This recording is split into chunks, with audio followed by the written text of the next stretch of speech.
Hey, what's going on, people? Y'all know who Cathy Newman is, or Jordan Peterson? Okay, so basically, Cathy Newman, she's like, I don't know who the hell she is, but I saw Jordan Peterson just handle her ass like a boss. And based on like the exchange, I could tell she's a pretty formidable, I guess, adversary, opponent. But his field is clinical psychology. And as one of the forefront figures in this arena, she was up against some pretty tough competition. So I don't know if she fully understood. I feel like she knew she what she was into, but it was telling what he said in the beginning, like because they did the interview, and then a few days later he did an interview with this guy.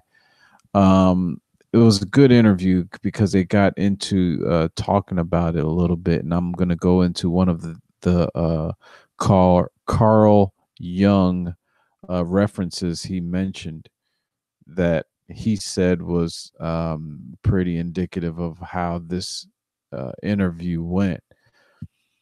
But he pretty much said that, you know, before the interview, she seemed a little bit distant, but yet very cordial or somewhat cordial, But as soon as the cameras came on, it was just go. He was trying to assess for a second how a person could be completely different, how a person could completely dichotomize themselves and live in two spaces at once. I may be um go back and watch it. Just look up Jordan Peterson interview. And then it's gonna probably have some Cathy Newman reference to it. Man, and then when you watch the debate, you don't before people are starting to talk about it. It's like you notice what was a pretty good moment, and you just figure and you can't you try to figure out how you can capture a moment, you know and then you see it out there somewhere. You be like, oh man, nice job, nice job putting that together, because game recognize game. You know what I'm saying? Like if you in the game, it's like, oh man, I like how you put that video or that piece together to accentuate and maybe like put a loop on it or something. I don't know. I'm just trying to, but it was good how they like, showed how,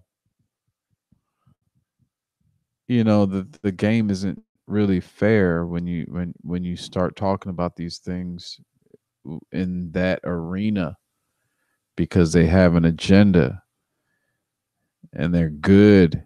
They get the good ones sometimes. Sometimes these people are garbage, and they don't know how garbage they are, but they have these certain qualities that people like and are maybe are endearing to some.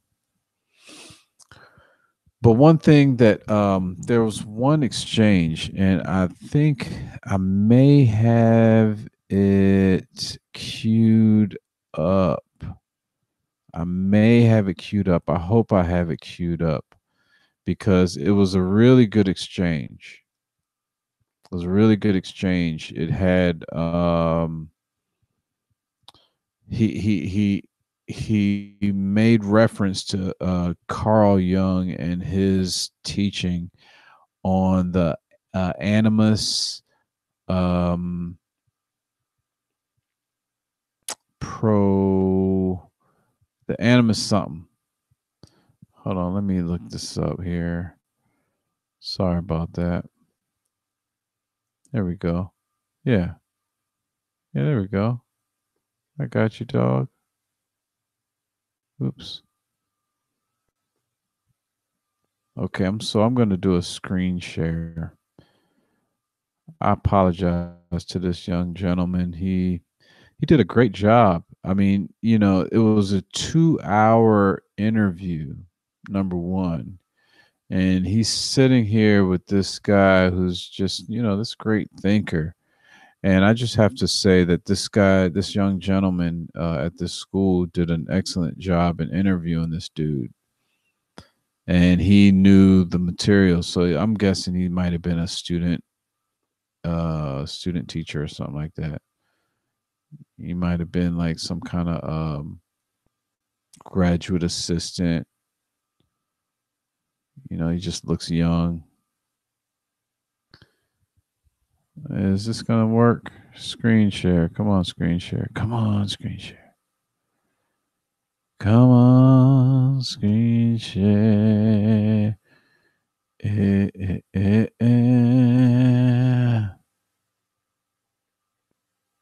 it not gonna work?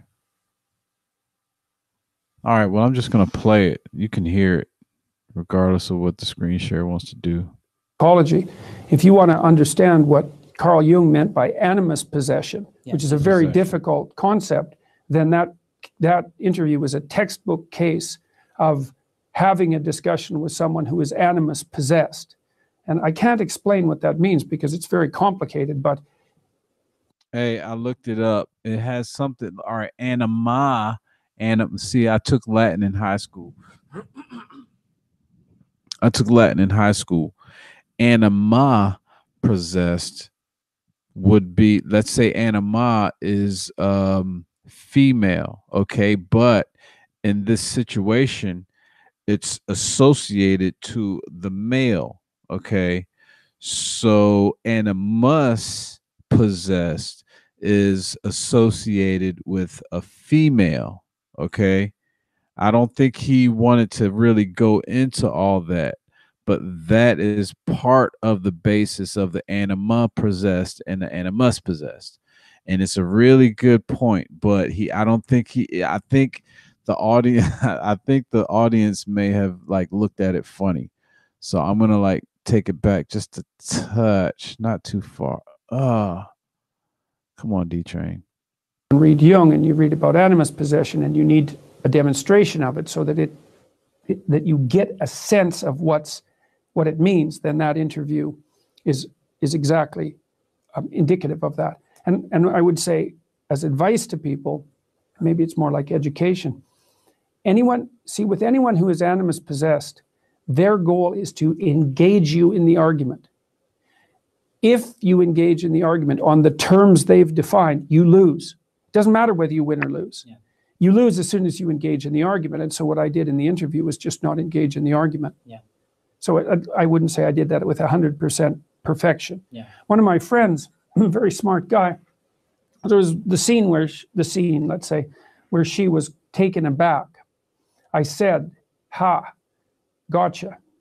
And my friend said, maybe you could have played that differently there. Maybe you could have said, all right, so, obviously you just thought about what I said, and no, don't do that shit, dog. You said exactly the right damn thing. Ha, I got your ass. And he's right. He was right. And I don't want to go all MGTOW or women, but this is part of what he's saying. Animus possessed associated with the woman is a woman taking on a man's position where she's trying to be confrontational to the point where she is trying to make the situation so outrageous that he has to concede. But what he's saying is that what you do is not even give in to that and bring up either your own points or bring your own strength to the table. Okay. And that was, you got to go see, number one, you got to go watch the Jordan Peterson Cathy Newman interview slash debate. I think she came in looking at it like it was a debate. He came into it looking like, all right, I'm ready for whatever, because he's a clinical psychologist. At one time, he said that she didn't. He almost had to look at her in a different light because of the way he was coming at. He looked at her as a journalist, but as soon as she crossed the line into another area, that's when he had to pretty much say, all right, I'm gonna have to play by different rules because she's not playing by the rules.